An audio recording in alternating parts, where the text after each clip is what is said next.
আসসালামাইকুম। এখন বাজবো একটু টালবো, জঞ্জা না টাললে আবার বন্ধ করে দাঁড়িয়ে হতো একটু টালবো। আর এখানে টালবো হইলো আদা। আদাটা টালিয়ে আমি এমনি রাখবো, হালকা একটু করবো, শুকাবো। যাই হোক, এই এখন এটা আদা কুচি। আর এটা হলো ধনিয়া পাতা। ধনিয়া পাতা একটু না টানলে ভালো হয় না। আদাটা একটু বেশি বেরিয়ে তো বাড়ালো। এই যে আদা, এখন আদা কুচি করছি, ডালতে আছি, তাহলে গন্ধ পাবে না। আর ধনিয়া পাতা সৌদি আরবে 12 মাস ধনিয়া পাতা পাওয়া যায়। তাই আজকে কী জন্য ভর্তা বানাবো, আমার এক মেহমান আসবে। সে বলছে যে মাছ গোস খাইয়া অনেকই হয়ে গেছে, এই জন্য এখন ভর্তা বানাবো।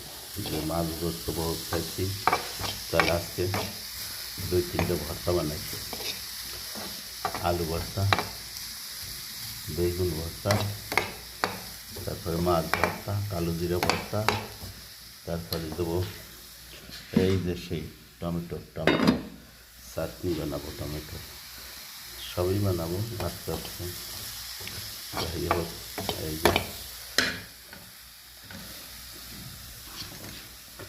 একটু হালকা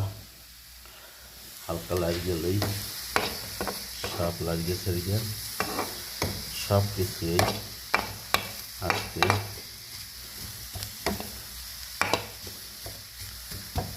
দেখাবো। আমাদের ভর্তার সিস্টেম, প্রবাসী ভর্তা কীভাবে সিস্টেম সব এক এক করিয়ে দেখাবো আপনাদের, সব দেখাবো। আপনারা দেখে বানাবেন।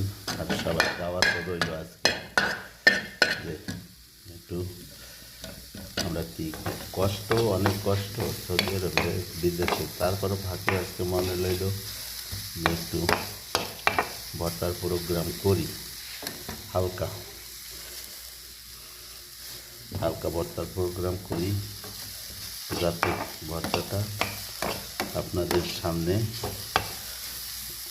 দেখাবো কীভাবে ভর্তা বানাই।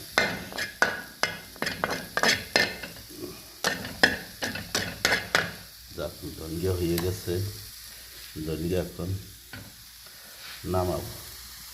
ধনিয়া হয়ে গেছে, এইটা একটু রয়েছে।